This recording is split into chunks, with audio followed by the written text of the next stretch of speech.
Bonjour, ici Luc-Olivier Chamberlain pour Autonet.ca. Aujourd'hui, on va parler d'une marque de voiture qui a marqué l'imaginaire collectif, particulièrement des Québécois. Tout le monde connaît bien la marque Renault, une marque qui s'est malheureusement retirée de l'Amérique du Nord et particulièrement du Québec à la fin des années 80. Tout le monde connaît la Renault 5, que tout le monde appelait aussi affectueusement le car, mais il y a une autre voiture qui a traversé l'Atlantique, mais qui est très peu connue ici au Québec, qui s'appelle la Renault 16. Elle se trouve à être une des premières berlines françaises à 5 portes.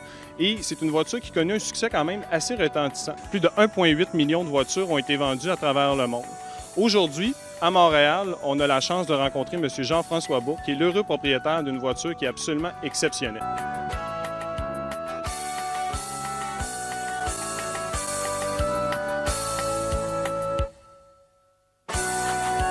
Alors, en ce moment, je suis avec M. Bourque, qui est l'heureux propriétaire d'une Renault 16 1970 qui est en parfaite condition.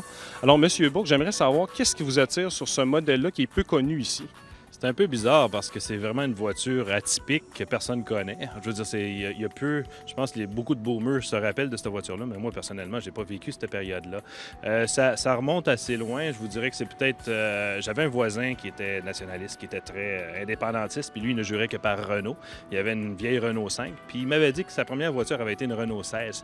Puis il y a aussi le fait que ça avait été produit au Québec. Donc, on avait eu une usine ici au Québec. Donc, ça a attiré beaucoup ma curiosité. Puis quand j'ai vu le véhicule, qu'est-ce qu'il avait de l'air physiquement, je veux dire, sur photo, un coup de foudre. Pourtant, il n'y a aucune raison, c'est vraiment une voiture weird. C'est quelque chose que soit on aime ou on déteste. Donc, c'est complètement atypique comme voiture. Vous, racontez-nous l'histoire de comment vous avez trouvé ce véhicule-là, qui n'est pas un véhicule canadien ni québécois. Il y a une histoire rocambolesque qui est derrière ce véhicule-là. J'aimerais ça que vous nous en parliez un petit peu. OK, bien pour faire une histoire courte, j'avais réussi à trouver une Renault 16 ici au Québec, mais dans un état lamentable, qui avait été produite au Québec dans l'usine de Saint-Bruno.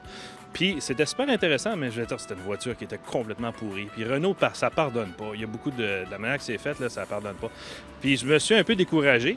Puis j'ai comme un peu oublié cet épisode-là, jusqu'à temps que l'univers du scooter, parce que je répare des scooters au niveau professionnel, puis quelqu'un m'avait passé commande, un ami en Europe m'avait passé commande pour un scooter, une vieille Vespa de 1967. On l'a restauré, puis quand c'était le temps de me payer, à ce moment-là, j'ai eu un flash. J'ai dit, mais non, ils ont des belles voitures en France.